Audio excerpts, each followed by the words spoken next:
Assalamualaikum warahmatullahi wabarakatuh. Bersua kembali dengan saya, Ismail Kalana RS, yang menulis sejarah Luak Nantigo dari Kato Pusaku. Sebelum saya membacakan tulisan saya terlebih dahulu, saya ucapkan kepada Sanak, semoga Allah Subhanahu wa Ta'ala memberikan yang terbaik kepada Sanak, juga selalu sukses dalam karir dan cita-cita. Dan jangan lupa di like dan di subscribe agar Sanak selalu mendapatkan sejarah yang saya tulis. Terima kasih. Diulang saulang lagi, padulang ameh timbago. Diulang saulang lagi, menggali sejarah adat Luak Nantigo. Dalam hal ini, saya akan membacakan tulisan saya, yaitu Pembagian Daerah oleh Rajo Duo Selo. Dengan meninggalnya Putih Indo Jalito dan Indrajati Datuk Keti Bilang Pandai, Sultan Paduka Besar Datuk Katumbangungan memutuskan untuk tinggal sementara di Sungai Tarap dan mencurahkan segenap pikiran dan tenaga kepada daerah-daerah yang akan dirintis dan mengembangkan adat yang dirancang olehnya bersama Datuk Bandar Putih. Walaupun sudah menetap di Sungai Tarap, Sultan Paduka Besar Datuk Katumbangungan masih tetap bolak-balik menjumpai Jatang Sultan Balun Datuk Parapatih Nasabatang di Pasumayam Dusun Tuo. Begitu juga dengan kakak-kakaknya di Lare Nan Panjang, Mauli Warmadewa Datuk Bandarokayo dan Indra Sida Datuk Maharaja Basa membicarakan pemekaran wilayah dan pengembangan penduduk. Mereka bersaudara saling bertukar pikir. Pada suatu ketika, Sultan Paduka Besar Datuk Katumbangungan dan Jatang Sultan Balun Datuk Parapatih Nasabatang membicarakan mengenai pembagian daerah di Luak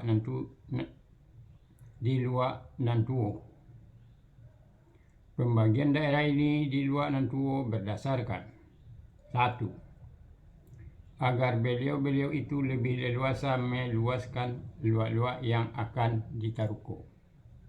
Kedua, masing-masing beliau sudah menyiapkan penerus dari Sultan Paduka Besar Datuk Katumbangungan, yaitu kemenakannya Datuk Bandar Putih. Begitu pula dengan Jatang Sultan Balun Datuk Parapatih Nasabatang, juga sudah menyiapkan penerus dari Jatang Sultan Balun Datuk Parapatih Nasabatang, yaitu kemenakannya Datuk Bandar Kuniang. Ketiga, tentang adat yang masing-masing yang ada perbedaan dan persamaan yang sudah dibuat, baik adat Sultan Paduka Besar Datuk Katumbangungan maupun adat Jatang Sultan Balun Datuk Parapatih Nasabatang. Keempat, dengan pembagian wilayah di luak-luak yang lain akan cepat terwujud.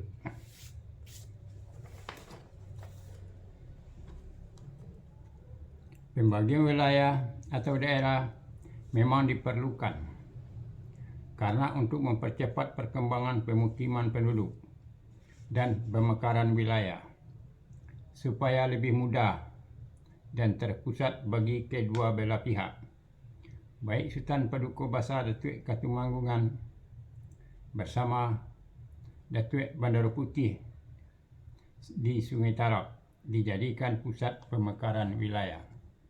Begitu juga dengan Jatang Sultan Balun Datuk Parapatih Nasabatang bersama Datuk Bandar Kuniang, 5 kaum dijadikan pusat pemekaran wilayah. Daerah atau wilayah yang sudah mereka rintis akan dinamakan lare. Karena di wilayah yang sudah dirintis oleh Mauli Warmadewa Datuk Bandarokayo dengan Indrasida Datuk Maharaja Basa, yaitu Pariangan, Padang Panjang dan sekitarnya, sudah diberi nama dengan sebutan Lare nan Panjang.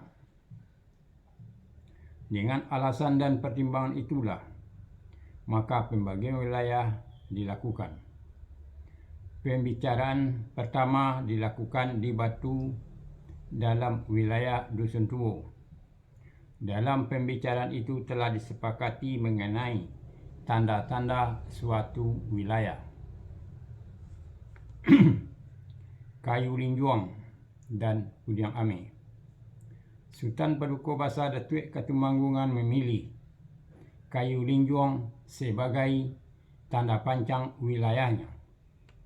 Jatang Sultan Balun Datuk Parapati dan Sabatang memilih Pudiang Ame sebagai tanda pancang wilayahnya. Kalau suatu wilayah belum ada Kayu Linjuang dan Pudiang Ame, wilayah itu akan dibagi dua. Begitulah kesepakatan yang sudah dibuat di Batu dalam wilayah Dusun Tuo. Kayu Linjuang dan Pudiang Ame pada masa itu merupakan tanaman liar dan jarang. Tanaman ini tumbuh di hutan-hutan dan rimbo. Tapi setelah ada pembagian wilayah antara Sultan Paduka Basa Datuk Katumanggungan dan Jatang Sultan Balun Datuk Parapati dan Sabatang, Kayu Linjuang dan Pudiang Ame sudah banyak yang ditanam oleh para penduduk. Kayu Linjuang banyak terdapat dalam wilayah Sungai Tarap dan wilayah yang mengikuti adat Sultan Paduka Basa Datuk Katumanggungan. Kayu Linjuang dijadikan sebagai pagaran tanah mereka oleh para penduduk. Begitu juga dengan Pudiang Ame. Sesudah pembagian wilayah antara Sultan Paduka Basa Datuk Katumanggungan dengan Jatang Sultan Balun Datuk Parapati dan Sabatang, Pudiang Ame banyak terdapat dalam wilayah Dusun Tuo dan Limo Kaum, serta wilayah yang mengikuti adat Jatang Sultan Balun Datuk Parapati dan Sabatang. Pudiang Ame banyak ditanam oleh para penduduk sebagai pagaran tanah mereka dan pagaran rumah, terutama di daerah Limo Kaum dan Dua Balai Koto yang memakai adat kelarasan Bodi Caniago. Kayu Linjuang dan Pudiang Ame ini merupakan suatu bukti sejarah di Luar nan Tigo.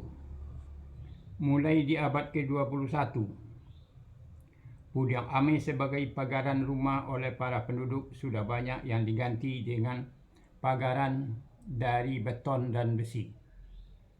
Sesudah ada kesepakatan di Batu dalam wilayah Dusun Tuo, Sultan Paduka Basa Datuk Katumanggungan pulang kembali ke Sungai Tarap.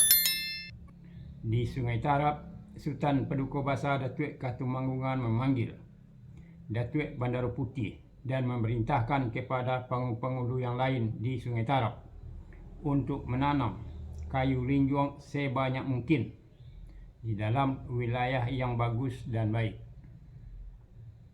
Sultan Paduka Basa Datuk Katumanggungan sesudah menurunkan perintah kepada Datuk Bandar Putih, beliau kembali ke Dusun Tuo.